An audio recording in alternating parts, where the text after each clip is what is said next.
अब खबरें विस्तार से। रोटी बैंक के 2.5 वर्ष पूरा होने पर एमजीएम में एक सभा का आयोजन किया गया, जिसमें ईचागढ़ के पूर्व विधायक अरविंद सिंह प्रमुख रूप से मौजूद थे।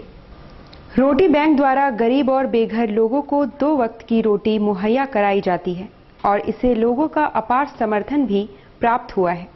रविवार को रोटी बैंक के 2.5 वर्ष पूरे होने पर एमजीएम में एक सभा का आयोजन किया गया, जिसमें ईचागढ़ के पूर्व विधायक अरविंद सिंह प्रमुख रूप से मौजूद थे।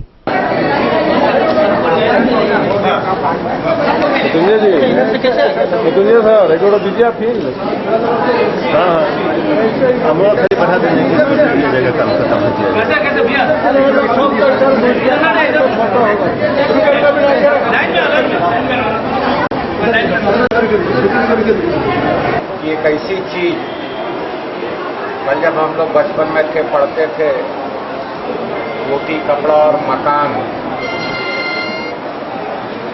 ये मनुष्य की आवश्यकताएं हैं और उसमें रोटी का महत्व तो और भी ज्यादा है। कैसी भावना को लेकर के जो जज्बा,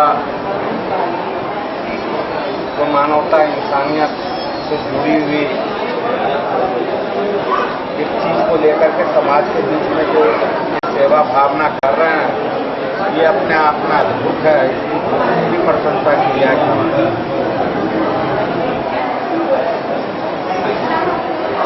सोच अपने आप में ये दर्शाता है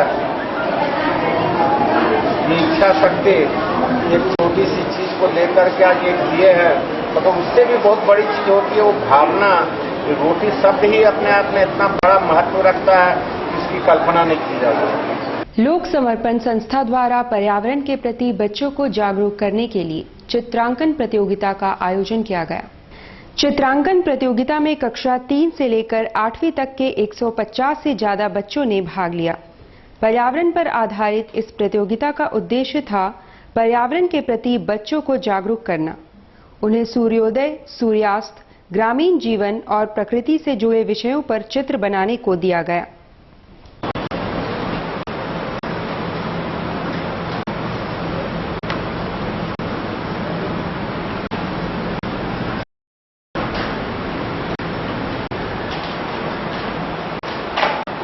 पर्यावरण दिवस मनाने के लिए हमने ये सोचा कि बच्चों के अंदर एक संवेदनशीलता जो पर्यावरण के प्रति होनी चाहिए, उसको हम जागृत करें, ताकि वो भविष्य में पर्यावरण की सुरक्षा करें। और इसी उद्देश्य से हमने यहाँ पे चित्रांकन प्रतियोगिता रखा है।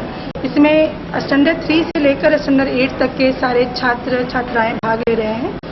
स्टैंडर्ड 3 और 4 के लिए हमने विषय रखा है सूर्योदय और सूर्यास्त। स्टैंडर्ड 5 और 6 के लिए ब्यूटी ऑफ नेचर यानी प्रकृति की सुंदरता, और स्टैंडर्ड 7 और 8 के लिए ग्रामीण जीवन, जो गांव का जीवन है, वो हम मानते हैं कि वो प्रकृति की गोद में बसता है गांव, तो गांव की सुंदरता और प्रकृति, इससे संबंधित विषय हमने रखा है।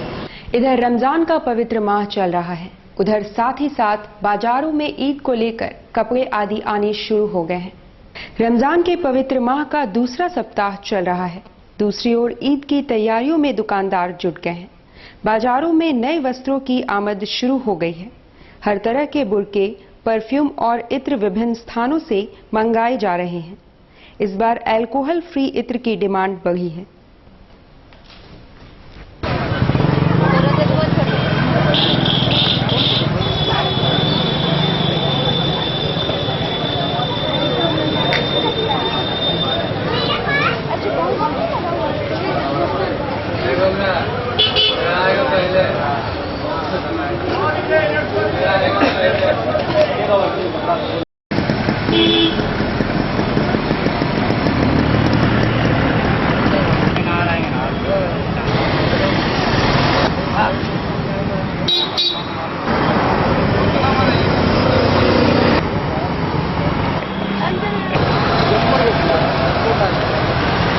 नकाब बेच रहे हैं। ईद की तैयारी के लिए बहुत अच्छे से अभी नकाब आए हैं। बाहर के भी नकाब मंगवाया, रिजनेबल रेट में भी मिल रहा है। यहाँ का नकाब का डिमांड ज़्यादा होता है। हैदराबाद का नकाब का डिमांड ज़्यादा है। हैदराबादी नकाब को उसका वैरायटी भी अच्छा रहता है, डिजाइन उजाइन उसमें बहुत सारी रहती है, क्वालिटी भी उसका बढ़िया रहता है और लॉन्ग लास्टिंग करता है, बड़ा आदमी पसंद करते हैं। उसमें जो है ना बाहर के कपड़े के हिसाब से उसको मतलब उसको बनावट कम से कम 700 रुपये खरीदारी के लिए बेच रहे हैं और बहुत अच्छा अतर है, सब नया बॉम्बे से आया हुआ है। क्या चीज़? और ये सब अतर सब रहता है चेन्नई का, लेकिन बॉम्बे से आता है और बहुत ज़्यादा ये अल्यूम कंपनी का अतर है, बहुत चलता है पूरे इंडिया में। कहाँ का डिमांड ज़्यादा है? ये वाइट वुड है, ये बहुत ज़्यादा फेमस हो गया है और ये हर जगह मिलता है पूरा इंडिया में, कहीं पर भी। परफ्यूम भी है, इसका अतर भी आता है और परफ्यूम भी आता है। अतर करीब थोड़ा सस्ता रहता है, लेकिन परफ्यूम थोड़ा ज़्यादा का रहता है। और परफ्यूम आदमी ज़्यादा पसंद करता है कि लगाने में आसान पड़ता है, घीसना उसना नहीं पड़ता, डायरेक्ट स्प्रे मारे हो गया। 40 रुपये का मिल जाता है और ज़्यादा से ज़्यादा 220 रुपये तक का। ईद में तो ज़रूरी है और नमाज़ पढ़ने के लिए हम लोग का सुन्नत है, सब लगा के ही नमाज़ पढ़ने जाता है। तो इसके लिए सबको ये पूछना, अगर 10 रुपये का भी अतर लगाना हो लेकिन लगा के ही जाएगा, चाहे गरीब हो चाहे अमीर हो, सब ज़्यादा जरूरी होता है। हाँ, ज़रूरी होता है। राज क्लब गंडा समाज की बैठक का आयोजन कदमा में हुआ। बैठक की अध्यक्षता नरेश कुमार ने किया। बैठक में समाज के एकजुट करने के लिए सम्मेलन के आयोजन पर विचार विमर्श किया गया, ताकि समाज के युवा वर्ग और महिलाओं को ज्यादा से ज्यादा संगठन से जोड़ा जा सके। और हमारे राज क्लब गोंडा समाज के जितने पदाधिकारीगण और सदस्यगण आज हम लोग बैठक किए हुए हैं कि आने वाले समय में हम लोग गंडा समाज के एक महासम्मेलन करना चाह रहे हैं, जिसमें हमारे गंडा समाज के जितने भी संगठन हैं, सारे संगठन को बुलाकर विचार विमर्श करेंगे और सबके राय मशवरा से इस बार का जो नुआखाई पर्व जो हमारे होते हैं वो हम लोग सबको मिलकर बहुत ही भव्य रूप से आयोजन करना चाहते हैं और इसमें हमारे सब पूरे गंडा समाज लोगों के सहायता की आवश्यकता है। कहाँ पे होगा प्रोग्राम? ये हम लोग गणेश पूजा मैदान पर करने के विचार कर रहे हैं। पश्चिम उड़ीसा से ही कलाकार लोग आएंगे। सेंट थॉमस की याद में हर वर्ष की भांति इस वर्ष भी सेंट मेरीज चर्च में प्रार्थना सभा का आयोजन किया गया। प्रभु यीशु मसीह के वचनों को जन जन तक पहुंचाने में अहम भूमिका निभाने वाले सेंट थॉमस की याद में हर वर्ष सेंट मेरीज चर्च में प्रार्थना सभा का आयोजन किया जाता है, जिसमें ईसाई समुदाय के लोग बड़ी संख्या में शामिल होते हैं।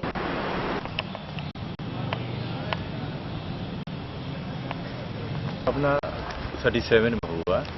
ये जो है प्रति वर्ष पेंटेकोस्ट जो रहता है, जिस दिन जो है हम लोग के धर्म के अनुसार से पवित्र आत्मा प्रभु यीशु क्रिस्त के चेलों पर उतरे, एक जो है आग के समान, और उसके बाद से सभी जो है जो पहले डरे हुए थे अभी पूर्ण रूप से अति विश्वासी बन करके पूरी दुनिया में यीशु क्रिस्त के सुसमाचार के प्रचार के लिए फैल गए। जिसमें से एक जो उनका शिष्य जो था सेंट थॉमस, वो भारत आए चेन्नई में और वहाँ पर वे जो है भारत में प्रचार किए। उसी के उपलक्ष्य में इस गिरजा की स्थापना की गई थी और प्रति वर्ष ये जो है हम मनाते हैं, जिससे जो है हम अपने इस जो है चर्च की स्थापना को पुनः जागरण के समान अपने विश्वास का पुनः जागरण कर सके, अपने विश्वास को और ज़्यादा दृढ़ बना सके।